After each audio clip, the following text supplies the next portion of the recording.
mendengarkan firman daripada Tuhan, kita menyadari saudara bahwa Tuhan kita itu tidak pernah berubah dan segala rencananya pasti berhasil.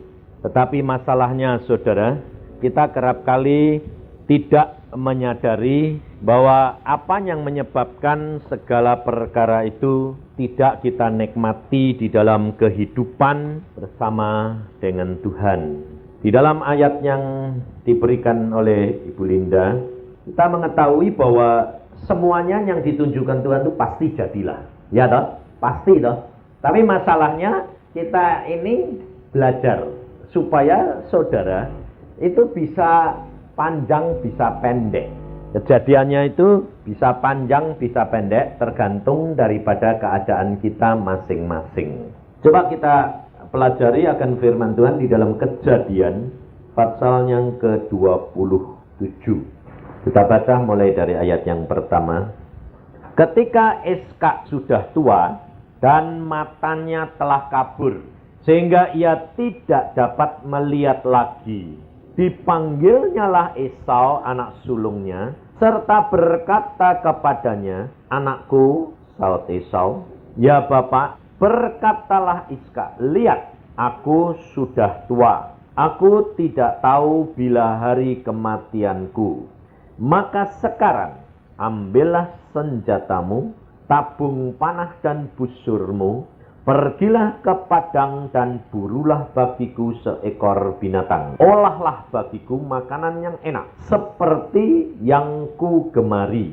Sesudah itu, bawalah kepadaku, supaya ku makan, agar aku memberkati engkau sebelum aku mati." Tetapi Ribkah mendengarkannya. Ketika Ishak berkata kepada Esau, anaknya, setelah Esau pergi ke padang memburu seekor binatang untuk dibawanya kepada ayahnya, berkatalah Ribkah kepada Yakub anaknya, "Telah kudengar ayahmu berkata kepada Esau kakakmu, bawalah bagiku seekor binatang buruan dan olahlah bagiku makanan yang enak, supaya ku makan dan supaya aku memberkati engkau di hadapan Tuhan sebelum aku mati. Maka sekarang anakku, dengarkanlah perkataanku seperti yang kuperintahkan kepadamu. Pergilah ke tempat kambing domba kita, ambillah dari sana 2 anak kambing yang baik, maka aku akan mengolahnya menjadi makanan yang enak bagi ayahmu, seperti yang digemarinya. Bawalah itu kepada ayahmu, supaya dimakannya, agar dia memberkati engkau sebelum dia mati." Sampai di sini. Mari kita berdoa. Tuhan Yesus, firman-Mu sudah hamba bacakan, dan sekarang tiba waktunya kami hendak mendengar apa yang menjadi rencana-Mu dalam hidup kami. Apa mau-Mu Tuhan, supaya kami dapat mengerti. Mari Tuhan Roh Kudus berkarya di dalam hati dan pikiran kami, sehingga benar-benar firman-Mu ini dapat kami nikmati, kami hayati, dan kami mau mengalaminya, supaya kemuliaan-Mu nyata di dalam kami. Dalam nama Tuhan Yesus kami ikat segala kuasa gelap, jangan turut ambil bagian dalam firman Tuhan ini. Hanya Tuhan Roh Kudus yang berkarya dan menanamkan dalam kami. Haleluya. Amin. Saudara, di dalam kisah ini kita perhatikan, kalau suami istri Ishak sama Ribkah tidak ada kesehatian, apa akibatnya saudara? Ishak ini tahu bahwa Yakub sama Esau itu anak-anaknya yang dilahirkan oleh Ribkah. Tetapi sebelum anak itu dilahirkan, masih di dalam kandungan, 2 anak ini sudah ribut. Jadi saudara, kita pelajari bahwa segala sesuatu itu sudah dimulai dari dalam kandungan. 2 anak ini sudah ribut di dalam kandungan, dan Tuhan sudah berfirman. Coba kita lihat di dalam pasal yang ke-25. Kita perhatikan ayat yang ke-22. Tetapi anak-anaknya bertolak-tolakan di dalam rahimnya, dan dia berkata, "Jika demikian halnya, mengapa aku hidup?"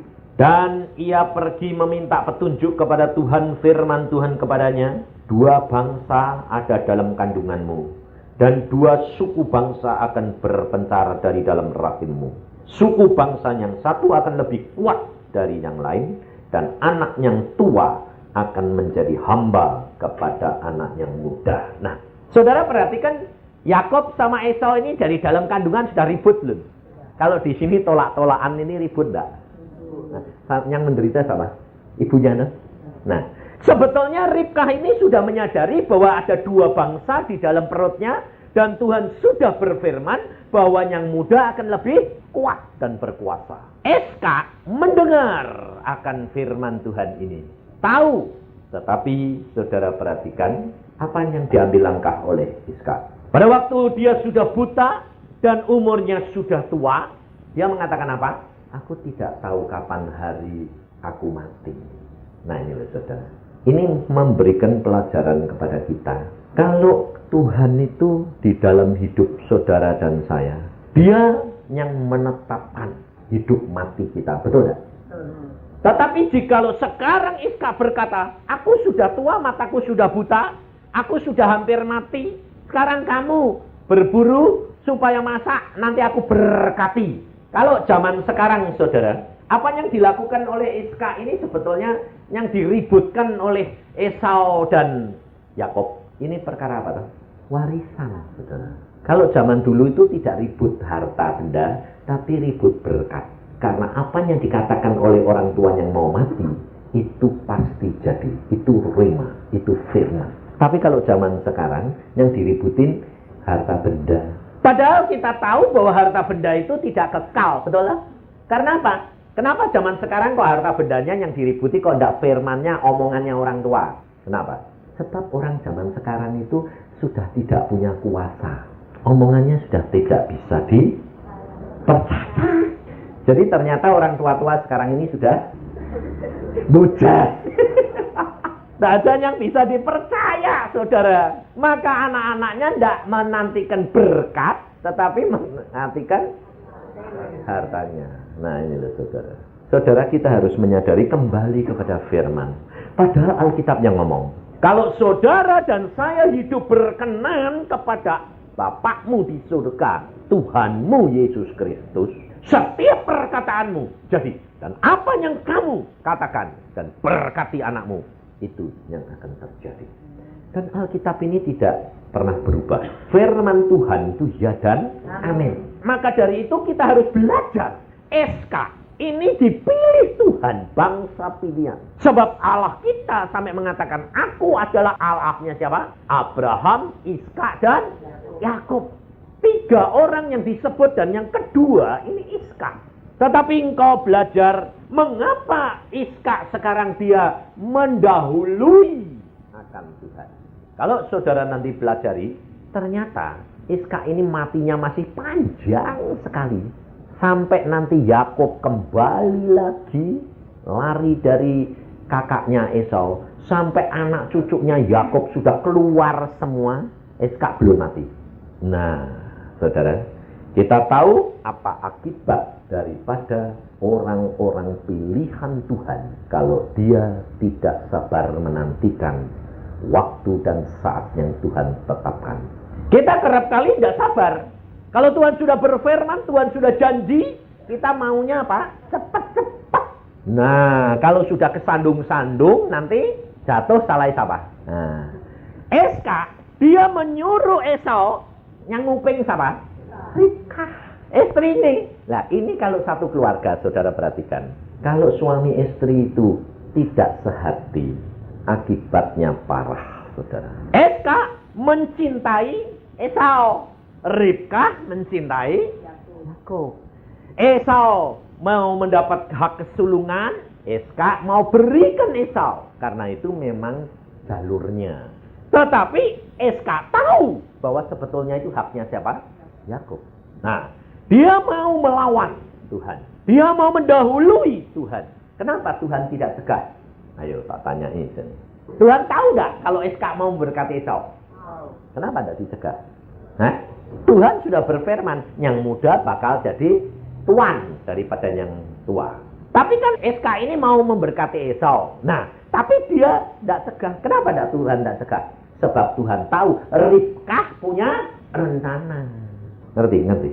Jadi setiap kejadian dalam hidup kita itu Tuhan biarkan. Sebab apa? Sebab manusia pada waktu dijadikan, manusia diberi wewenang untuk memilih sendiri, menetapkan langkah-langkahnya sendiri. Free will. Dan ini saudara harus tahu. Sebab engkau dan saya punya hak free will. Kehendak bebas, memilih sendiri. Maka dari itu beberapa tahun yang lalu saya sudah ajarkan, karena saya diajar Tuhan. Tuhan berkata begini, Yusa, kenapa kamu mulai sekarang berdoa, Tuhan paksakan rencanamu dalam hidupku. Kenapa saudara? Saya bilang, Tuhan, kenapa ya kok engkau minta aku dipaksa? Kamu punya kelemahan-kelemahan enggak? Iya, kamu biasanya kalau kelemahan itu mesti mintanya itu yang enak enggak? Enak untuk dirimu enggak? Ya dong? Wong setiap orang itu punya kelemahan mengasihi dirinya sendiri. Lah, kalau kamu selalu mintanya yang enak-enak, padahal rencana Tuhan itu belum tentu enak, kira-kira rencana Tuhan gagal atau jadi? Gagal. Gara-garanya siapa? Salah dewek. Nah, tapi kalau kamu minta kepadaku untuk memaksakan, aku akan bertindak paksa, setan nuntut. Tuh, Allah, kan manusia punya free will. Kenapa kamu paksa? Dia minta kok. Nah, lalu rencana Tuhan pasti jadi. Enak dipaksa atau enak milih dewek? Ayo, loh, dua-dua bayar loh. Jadi kalau free will ya bayar, dipaksa ya bayar. Enak mana? Ayo, enak mana? Kemarin saya ngomong-ngomong sama Ibu Linda. Dia bilang, betul Pak. Waduh, penyerahan yang total itu kok ya cukup berat ya Pak. Rasain lu. Sebabnya apa saudara? Sebab kita kalau tidak dipepet, dicepet sampai gepek, tidak nyerah. Betul toh? Ah, kepengennya kamu dipepet toh? Ya, mau nih sih enggak Pak. Tapi sayang dirinya ini loh yang susah. Betul toh? Lah, daripada gitu kenapa sih kok kamu tidak minta sama Roh Kudus penolongmu? Tuhan Roh Kudus, engkau kan tahu kelemahanku. Paksaan dong. Sudahlah, aku tahu rencana Bapak itu pasti baik. Baik loh. Rencana Tuhan itu baik enggak? Pasti toh? Nah, Tuhan bilang apa? Pikulaku yang kupasang. Enak dan ringan. Jadi tetap mikul enggak? Tapi ringan. Nah, kenapa bisa dikatakan enak? Ayo, kenapa? Tidak ada pikulan beban yang enak itu tidak ada sebetulnya. Ya dah? Tapi kenapa kok Tuhan Yesus berani mengatakan enak? Sebab yang dikatakan enak itu orang kalau jatuh cinta berat toh jadi loh, ini Alkitabiah loh, bukan saya. Coba baca. Ini Alkitabiah loh. Coba baca di dalam Kejadian 29 ayat 20. Jadi bekerjalah Yakub 7 tahun lamanya untuk mendapat Rahel itu. Tetapi yang 7 tahun itu dianggapnya seperti beberapa hari saja karena cintanya kepada Rahel. Loh, bayangin. Kan nunggu pacare 7 tahun kerja bakti, kok katanya di sini beberapa? Bener enggak? Kalau Yesus berkata enak dan ringan itu betul enggak? Kalau jatuh cinta. Tapi kira-kira kalau cintanya sudah luntur, sebulan jadi viral. Nah, sekarang saya tanya, cintamu ini bagaimana sama Yesus? Hidupmu di dalam dunia ini rasanya berat enggak? Nah, ini loh saudara. Kita kerap kali tidak nyadari. Saya ini terus terang, saya rasanya terus terang, ini istri saya di sini.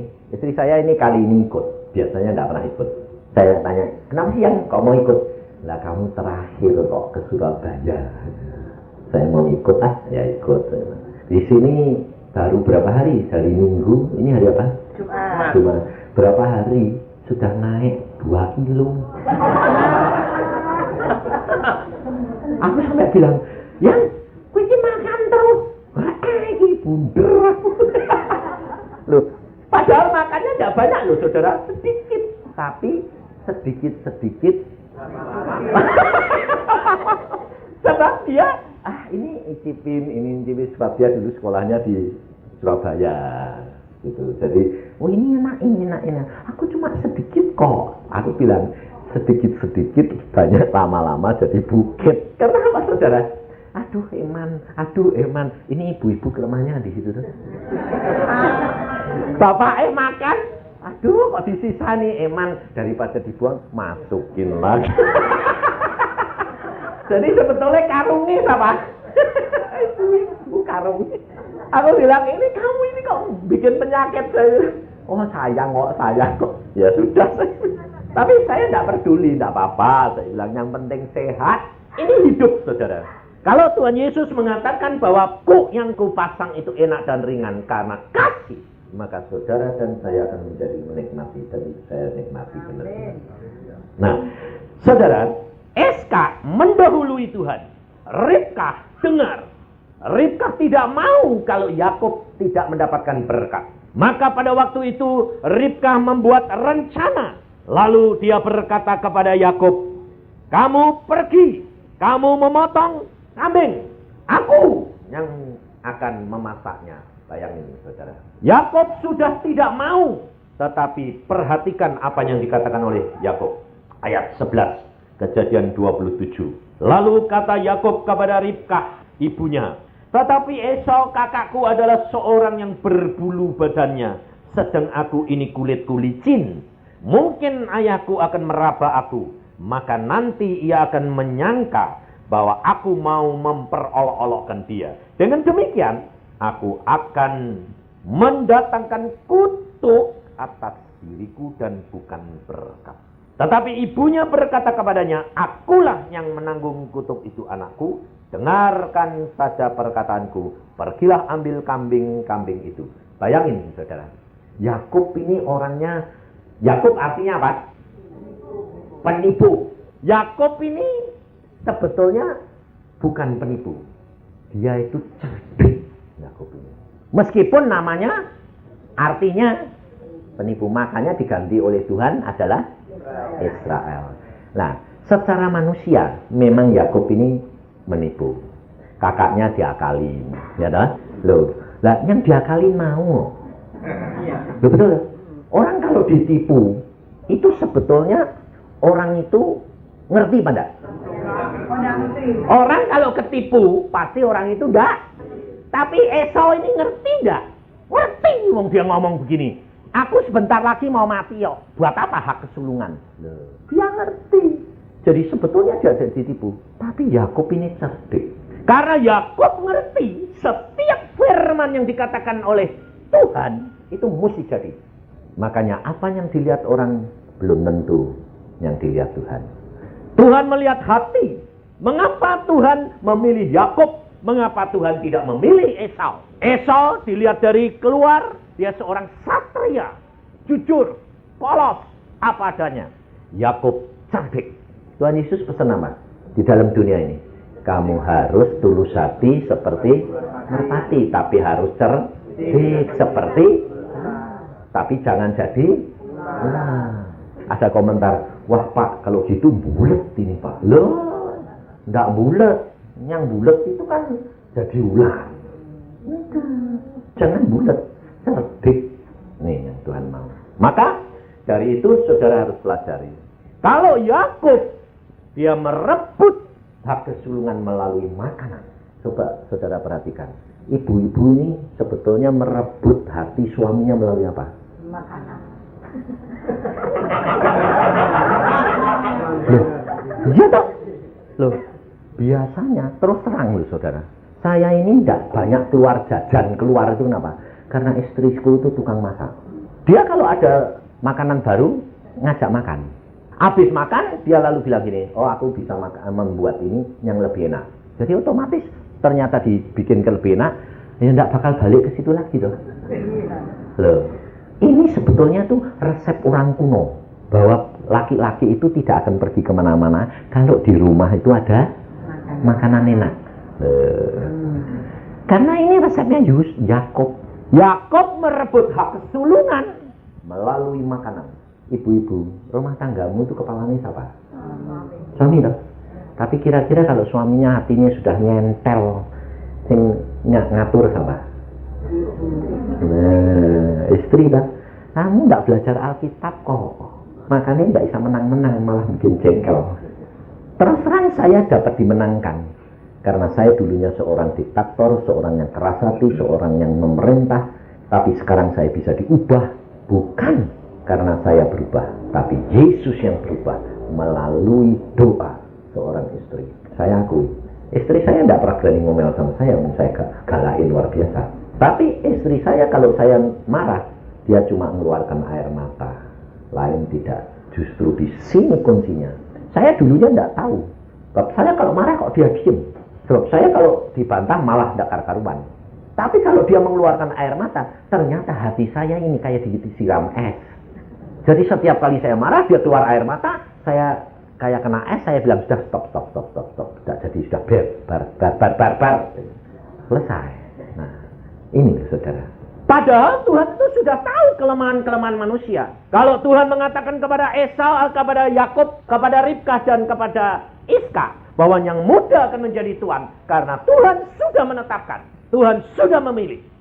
Tetapi manusia kerap kali tidak mau menantikan saat yang tepat yang Tuhan berikan.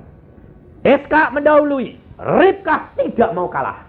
Iska mau memberkati, Ribkah takut kehilangan berkat. Dia mencari jalan sendiri. Akhirnya dia menipu suaminya. Dan berkat memang jatuh kepada Yakub. Tetapi akibatnya Yakub dikejar ketakutan sepanjang hidupnya. Dan akhirnya Yakub lari ke Haran.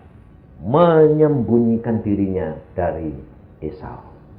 Sebab Esau mengatakan, umur ayahku tinggal sedikit. Kalau ayahku nanti meninggal, Yakub akan aku bunuh. Nah, akhirnya Ribkah kehilangan orang yang disayanginya. Kalau saudara dan saya mendahului Tuhan, ada harga yang engkau harus bayar. Engkau akan kehilangan apa-apa yang engkau sayangi. Tetapi sebaliknya, kalau saudara dan saya mendahulukan Tuhan, yang kamu inginkan justru diberi. Gak usah ngotot. Segala sesuatu Allah kita itu sudah menetapkan langkah-langkah kita. Tetapi langkah yang diberikan oleh Tuhan, pilihan yang diberikan, orang yang disodorkan oleh Tuhan, pasti itu tidak seleramu. Ini saudara harus belajar. Sebabnya apa? Pada waktu bangsa Israel mau diberikan tanah Kanaan, Tuhan tidak membawa langsung ke tanah Kanaan. Dibawa jalan dulu kepada padang gurun. Dia tidak harus merebut hak itu. Sebab Yakub tidak akan kehilangan berkat hak kesulungan. Karena apa? Karena Iska tidak mungkin dia dapat keluar kata-katanya berkat itu tanpa Tuhan. Tapi Tuhan tahu rencana daripada Ribkah. Tuhan biarkan. Maka dari itu saudara harus belajar. Free will ini tetap berjalan sampai hari ini. Dan saudara boleh memilih langkah-langkahmu. Tetapi saudara dan saya diberikan Roh Kudus untuk menolong mengerti rencananya siapa? Tuhan. Nah itu. Maka jikalau engkau tidak peka terhadap pimpinan Roh Kudus, tidak nurut, tidak mau membayar harganya, engkau akan bayar harga yang lain, lebih berat. Kehilangan segala-galanya. Kamu harus berpisah dengan orang yang kamu kasihi. Kamu harus membayar harganya penderitaan, karena setiap perbuatan harus bayar harganya dan dibalas menurut perbuatannya. Yakub menipu, nurutin ibunya nipu, akhirnya dia sampai ke Haran, dia jatuh cinta sama Rachel, dia suruh kerja 7 tahun sama Laban. Setelah 7 tahun, dia berkata kepada Laban, coba kita lihat, Kejadian 29 ini, ayat 21. Sesudah itu berkatalah Yakub kepada Laban, berikanlah kepadaku bakal istriku ini, sebab jangka waktuku telah genap supaya aku akan kawin dengan dia. 7 tahun loh saudara, nunggu 7 tahun cintanya. Apa yang didapat? Lihat ayat 25. Tetapi pada waktu pagi, tampaklah bahwa itu Lea. Ditipu enggak dia? Nah, engkau coba perhatiin, orang kawin kok bisa ketipu. Aneh enggak? Orang, loh, saudara dulu nih kawin, buka cadar muka enggak? Dibuka dong. Nah, kenapa Yakub ini bisa ditipu? Zaman itu Laban pinter, kawinnya dak siang malam. Sebab dia ini tukang nipu, jadi tahu. Dan zaman dulu belum ada listrik. Loh ya toh? Jadi pada waktu diantarkan masuk kamare, gelap-gelapan, makanya tahunya itu pagi-pagi. Besok sudah ada sinar matahari. Loh, kok Lea? Lalu Yakub marah. Laban bilang apa? Oh, enggak biasa di sini. Kakaknya enggak boleh dilompati. Kamu kerja lagi 7 tahun. Nanti tak kasih Rachel. Jadi, untuk mendapatkan Rachel, Yakub kerja berapa? 11 tahun, saudara. Hanya untuk dapat orang yang dikasih. Saudara dapat Yesus berapa tahun? Baru berapa tahun saja cintanya wis luntur. Bayangin, saudara. Yakub ini setianya luar biasa. Makanya Tuhan itu pilih Yakub. Mengapa? Kelihatannya dia penipu, akalnya banyak Yakub, tapi dia cerdik betul. Dan Tuhan tahu Yakub cukup setia. Dia berani bayar harganya. Dia tanpa pantang mundur kalau dia sudah punya kehendak. Ini yang Tuhan mau. Tuhan mau supaya saudara punya hati yang tegar, keras. Tetapi kekerasan hati bukan dipakai untuk yang jahat, tetapi dipakai untuk yang baik. Kau lihat Rasul Paulus, orang yang keras hati. Petrus, orang yang keras hati. Selalu dipilih Tuhan kalau ditempatkan dalam posisi yang benar. Maka dari itu saudara, kutuk bisa dijadikan berkat. Segala kelemahan dan kelebihan kita dapat dimanfaatkan oleh Tuhan kalau saudara tahu rencananya Allah dalam hidup saudara dan saya luar biasa. Tuhan tidak pernah lihat kamu karunianya berapa, kamu berapa. Tidak, Tuhan mau lihat apa yang kamu bisa lakukan. Ada seorang ibu di Bogor, ibu ini tidak mempunyai karunia apa-apa. Cuma karunianya istimewa. Dia merasa tidak bisa nginjil, dia merasa tidak bisa berdoa untuk orang sakit, untuk siapa. Tapi dia bilang, aku hanya bisa membawa orang pergi ke gereja. Nah, dia kenal seorang ibu. Ternyata ibu ini itu istrinya ketua kelenteng. Dia tidak ngerti. Wong ya biasa. Nah, ibu ini ternyata hidupnya itu tidak makan daging. Jacai. Hidup suci. Karena suaminya ketua kelenteng. Lucu. Nah, kemudian si ibu anak Tuhan ini tidak punya karunia apa-apa, karunianya istimewa. Nyampirin, dijak, sakatu hari, tidak mau dialesin. Tidak mau lain kali datengin nasi minggu nih. Tidak mau datengin. Kira-kira kalau saudara datengin seorang diajak 2-3 kali tidak mau, terus apa berhenti? Pasti berhenti. Kalau tidak punya karunia. Karunia apa? Dablek. Loh, ini karunia istimewa loh. Karunia istimewa itu orang dablek itu. Dan ternyata ini dimanfaatkan. Sehingga ibu ini ditarik terus gak mau sampai puluhan kali. Akhirnya istrinya lucu ini bilang gini, waduh alasanku sudah habis. Daripada nanti diajak terus, lebih baik nurut baiklah. Sekali. Masuk dia ke gereja. Masuk di gereja, dia lihat, ini apa orang berbakti kok tepuk tangan, ada yang nangis, habis itu ketawa.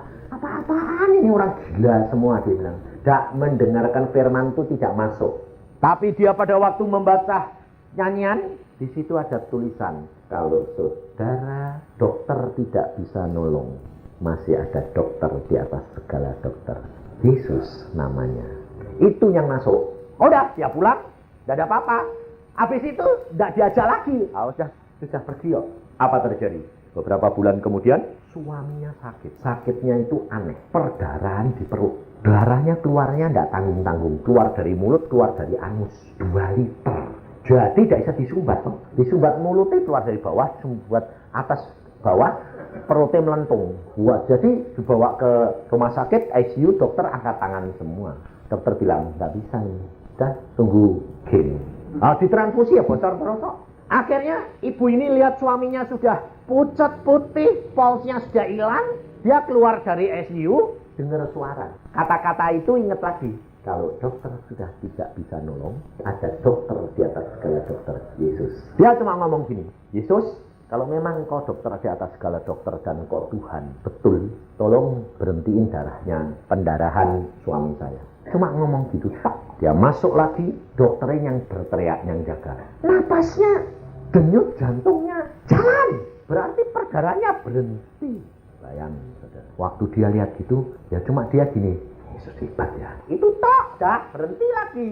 Terus dokter-dokter memeriksa semua, dipilih, wah tidak bisa, kita tidak sanggup, larikan saja segera ke Jepang, dikawal oleh seorang dokter. Akhirnya dilarikan ke sana, di Jepang, saudara, masuk rumah sakit. Nah, selama 5 hari diperiksa, tidak ketemu penyakitnya. Lalu, apa terjadi?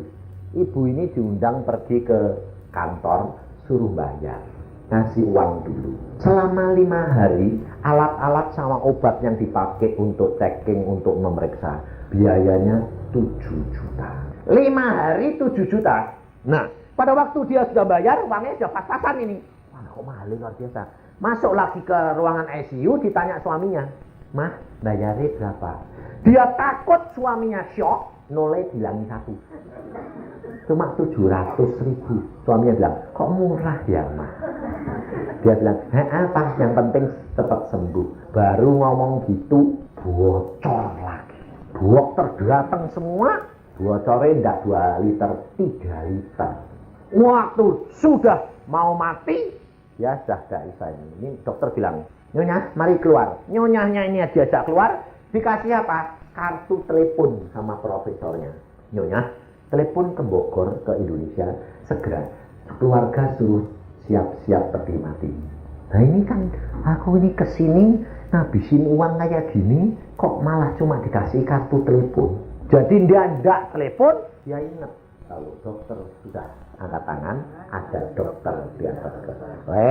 Yang kedua tidak, pelan-pelan.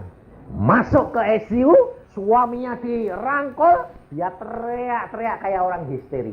Yesus, kau dokter di atas segala dokter. Aku percaya engkau sanggup berhenti darah perdarahan suamiku, hidup suamiku. Yesus, teriak-teriak. Dokter bilang, oh, napasnya ada lagi. Wah, berhenti. Dia dengar berhenti gitu, teriak tambah kenceng, wes ra urusan deh. Sampai akhirnya suaminya bangun, suaminya bengong. Nah, Yesus apa? Dia bilang, dokter di atas segala dokter. Sumpah teriak Yesus. Ya suaminya yang ikut wae. Wae sudah mati nih, hidup. Yesus ya dia. Yesus. Nah, apa terjadi saudara? Setelah tenang, suaminya tanya, mana si dokter Yesus? Lalu dia bilang, Yesus itu Tuhan orang Kristen. Loh, kenapa kowe gak teriak dikong? Kok Yesus? Loh, aku tuh sudah sembahyang di dikong. Kowe malah mau mati. Aku teriak Yesus hidup. Sing ngajari siapa? Waktu aku mau gereja. Kowe mau gereja? Aku pergi gereja itu cuma sekedar hanya sungkan. Tapi nyatanya Yesus luar biasa. Nah, apa terjadi? Suaminya, ya wes. Yang penting aku hidup. Nah, lalu 2 hari kemudian, profesor ini kumpul berkata begini. Ini jalan satu-satunya, perutnya langsung dimasukin alat, supaya diperiksa perdarahannya di mana. Pembuluh darahnya ini dipasangi alat kayak TV. Tapi si profesor bilang, kalau kondisi ini kayak gini, biasanya ada pertaruhan, 60% mati, 40% hidup. Lalu suaminya sama istri tanyain, mau sekarang apa nunggu? Kalau nanti perdarahan lagi, ya mati. Daripada nanti mati lebih baik sekarang toh. Terus istrinya bilang, Pak, Yesus sisa kok Pak. Iya, mau nekat ya. Ya wis, Yesus wait. Ya, dimasukin alat, ketahuan bocor beberapa alat. Ternyata di dalam perutnya itu pembuluh darahnya mengalami pecah. Nah, terus kemudian dipatri, dibakari. Nah, setelah dipatreni semua beres, sembuh. Tapi saudara bilang, ini perlu kontrol dan pemeriksaan intensif 3 bulan. Waktu dia dengar 3 bulan, dia bilang gini, 5 hari jatuh 7 juta. 3 bulan ini berapa ratus juta? Dia bingung, saudara. Tapi lucunya, tidak ditagih-tagih. Bulan tidak ditagih, 2 bulan tidak ditagih. 3 bulan sudah sembuh sempurna, dipanggil dia. Ibu, Mari ke kantor, suamimu sudah sembuh sempurna untuk hitung-hitungan. Saudara bisa bayangin pikirannya ibu ini kayak apa? Dia bilang, aku sudah gak punya duit buat bayar itu apa. Tapi dia ingat, Yesus, kalau engkau sudah hidupkan suamiku, sekarang bayarnya piye? Yesus, tolong dong Yesus. Saudara tidak berani sembahyang gitu. Ya dah? Ya berani. Apa terjadi? Dia masuk ke kantor direktur. Direkturnya menceritakan bayaran semua gitu. Dia sudah tidak dengar, dia pokoknya Yesus, tolong Yesus, ini piye bayare Yesus. Dia profesornya itu ngomong A sampai Z tidak didengerin. Yang didengerin yang terakhir. Dengerin apa? Ibu, di rumah sakit ini ada peraturan. Setiap tahun ada satu pasien yang dibebaskan. Langsung dia denger gitu, langsung Yesus. Mulai ya tak? Lah bayarnya berapa juta. Terus dan kami semua sudah rapat, seluruh staf setuju suami ibu dibebaskan. Dan belum pernah dia bilang orang asing, karena kalau orang asing dianggap hanya. Tapi hari ini suami ibu yang dapat. Karena apa? Karena kami semua menyadari itu bukan usaha kami. Itu ada satu kejadian yang ajaib. Ini suami ibu bisa hidup. Saudara, Yesus sanggup enggak? Untuk itu ada harga yang harus dibayar enggak? Ya. Apa? Satu, sakit. Betul? Dua, geteng. Awis gak di duit toh, kantongnya kempes toh. Ketiga apa? Mati. Nanti.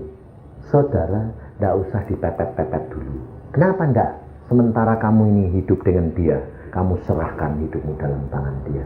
Dia tahu yang terbaik untuk engkau dan saya. Engkau boleh pilih. Engkau mau mendahului seperti Iska dan Ribkah? Silahkan. Engkau harus bayar harga itu. Engkau mau terlambat? Boleh. Apa? Bangsa Israel mau masuk Kanaan berputar-putar 40 tahun. Mati juga.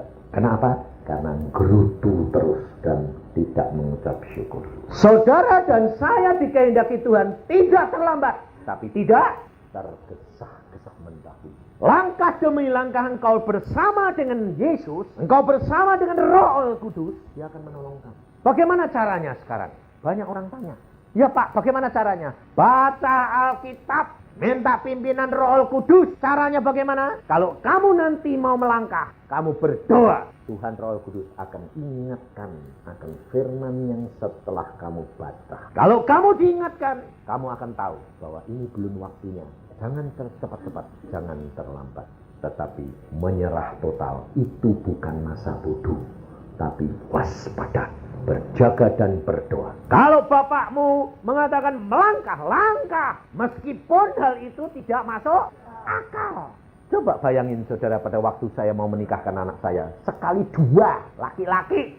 Menurut adat orang Tionghoa tidak boleh, menurut adat Jawa tidak boleh. Bayangin, sampai besan saya berkata, Pak, saya diserang semua famili dari pihak yang Jawa. Kenapa? Ini melanggar aturan. Kamu anak Yesus enggak? Saya bilang, iya. Berani enggak? Berani. Karena Tuhan yang menyuruh. Tidak ada apa-apa? Tidak ada apa-apa. Saya jamin. Karena apa? Tuhan yang berkata. Saya sendiri pada waktu disuruh Tuhan, saya berkata, Tuhan masih kecil-kecil, masih sekolah. Tuhan bilang, tidak apa-apa. Jalan. Dua-dua Tuhan. Biasanya kan kalau orang tuh masuk keluar, enggak bareng grup. Diberkati di gereja ya dua Tuhan. Ya. Pestanya sekali datang dua Tuhan. Ya. Wah, jadi mobilnya nganten dua Tuhan.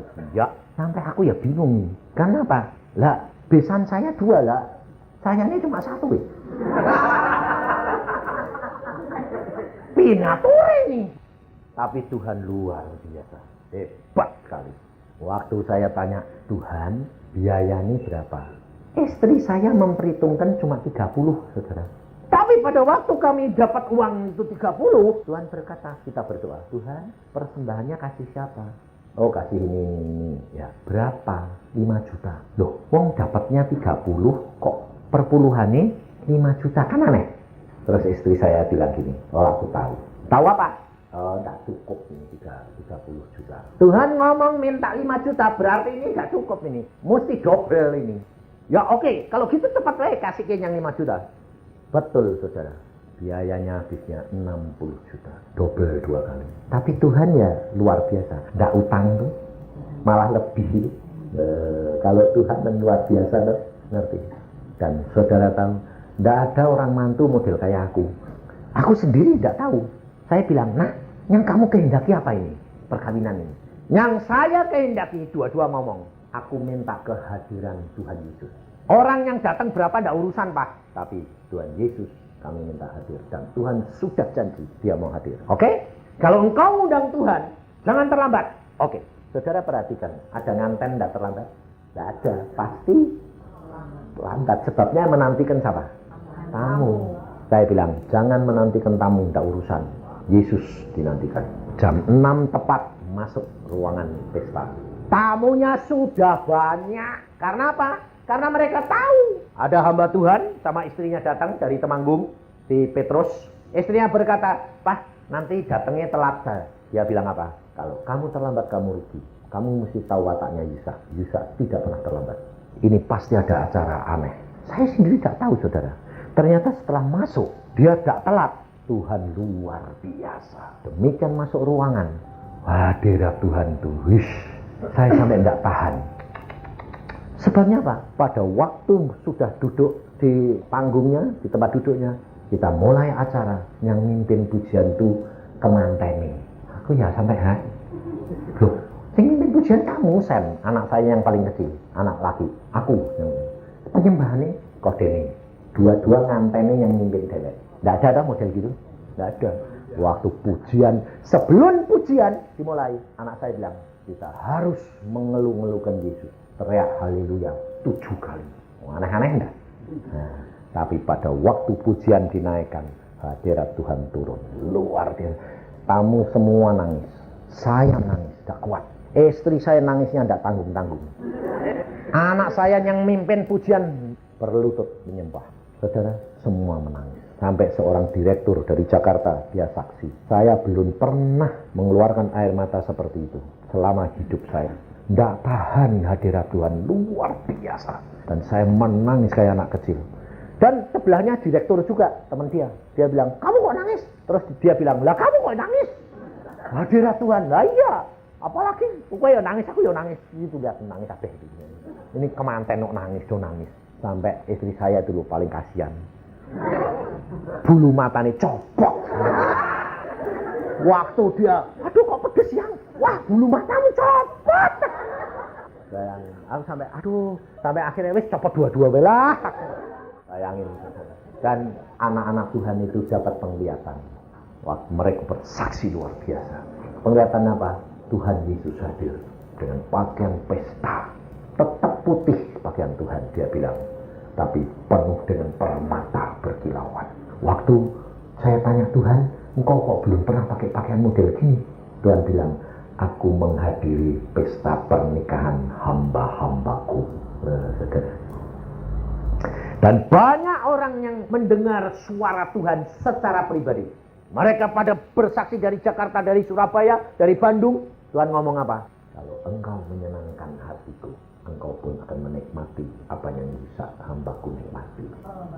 Sehingga mereka lebih terharu lagi. Saudara, saya sendiri tidak ngerti. Yang menghias ruangan, ya kita tidak pernah dilihatin fotonya, ya tidak pernah. Kita cuma sembahyang, Tuhan siapa? Ini, si Kristi. Sudah, kamu yang ngatur, biayanya berapa, nanti bayar. Roti tartnya siapa? Ini. Semua diatur Tuhan, luar biasa. Sampai kayak istana, saudara. Sampai saya bilang, saya sendiri sampai terkagum-kagum. Orang Jakarta bilang, Pak, habis berapa? Enggak tahu, belum bayar. Ini enggak mungkin kurang dari 100. Saya bilang, enggak bisa. Saya bilang, 100 itu duitku dari mana? Itu kan yang bayar. Enggak sampai segitu. Saya bilang, ternyata buat saya cuma 60. Semua yang mengerjakan anak-anak Tuhan. Luar biasa Tuhan. Kalau saudara dan saya mendahulukan Tuhan dalam segala perkara, dia yang berharap. Jangan takut, asal jangan mendahului Tuhan dan jangan terlambat.